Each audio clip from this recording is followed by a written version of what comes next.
আসসালামু আলাইকুম রাহমাতুল্লাহি ওয়া বারাকাতুহু। সুপ্রিয় সম্মানিত দর্শক ও শ্রোতা, আশা করি মহান রব্বুল আলামিনের দয়ায় আপনারা সকলেই ভালো আছেন। সুপ্রিয় সম্মানিত দর্শক ও শ্রোতা, আজকে হযরত বিলাল হাবশী রাদিয়াল্লাহু তাআলা আনহু থেকে একটি ঘটনা বর্ণনা করব। ঘটনার শিরোনাম হচ্ছে নবীজির সুখবর। সুপ্রিয় সম্মানিত দর্শক ও শ্রোতা, আপনাদের নিকট অনুরোধ থাকবে ঘটনাটি শেষ পর্যন্ত শোনার। হযরত আবু মুসা আশআরী রাদিয়াল্লাহু তাআলা আনহু বলেন, নবীজি সাল্লাল্লাহু আলাইহি ওয়াসাল্লাম যখন মক্কা মদিনার মাঝে জিয়ার রানা নামক স্থানে অবস্থান করছিলেন, তখন আমি তার সঙ্গে ছিলাম। তার সঙ্গে হযরত বিলাল রাহমাতুল্লাহি আলাইহিও ছিলেন। এক বেদুইন নবীজি সাল্লাল্লাহু আলাইহি ওয়াসাল্লামের দরবারে উপস্থিত হয়ে বলল, হুজুর, আপনি আমার সঙ্গে যে ওয়াদা করেছিলেন তা পূরণ করুন। নবীজি সাল্লাল্লাহু আলাইহি ওয়াসাল্লাম বললেন, সুখবর গ্রহণ করো।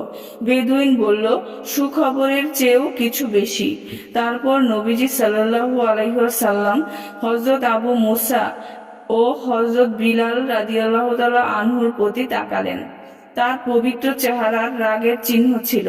তিনি বললেন, এই ব্যক্তি একটি সুখবর প্রত্যাখ্যান করেছে। তখন উভয়ে নবীজি সাল্লাল্লাহু আলাইহি ওয়াসাল্লামের দিকে তাকিয়ে বললেন, হে আল্লাহর রাসূল, আমরা কবুল করলাম। তারপর নবীজি সাল্লাল্লাহু আলাইহি ওয়াসাল্লাম একটা পাত্র চাইলেন যাতে পানি ছিল।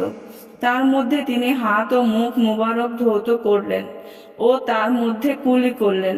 অতঃপর নবীজি সাল্লাল্লাহু আলাইহি ওয়াসাল্লামে উভয়কে বললেন, এ থেকে পান করো, এ বুকের উপর ঢালো, তোমাদের জন্য সুখবর।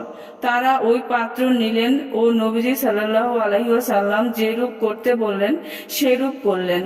উম্মুল মুমিনিন হযরত উম্মে সালমা রাদিয়াল্লাহু তাআলা আনহা পর্দার আড়াল থেকে আওয়াজ দিলেন, নিজের মায়ের জন্য নিজের দিকে ইঙ্গিত করলেন, কিছু রাখো যা তোমাদের পাত্রে রয়েছে। তারা কিছু পানি হযরত উম্মে সালমা রাহমাতুল্লাহ আলাইহার জন্য রাখলেন। সুপ্রিয় সম্মানিত দর্শক ও শ্রোতা, আজকের ঘটনাটি এই পর্যন্তই। ঘটনাটি যদি ভালো লেগে থাকে অবশ্যই চ্যানেলটি সাবস্ক্রাইব করবেন, লাইক করবেন, কমেন্ট করবেন এবং বেশি বেশি শেয়ার করে দিবেন। সবাই ভালো থাকবেন। আল্লাহ হাফেজ।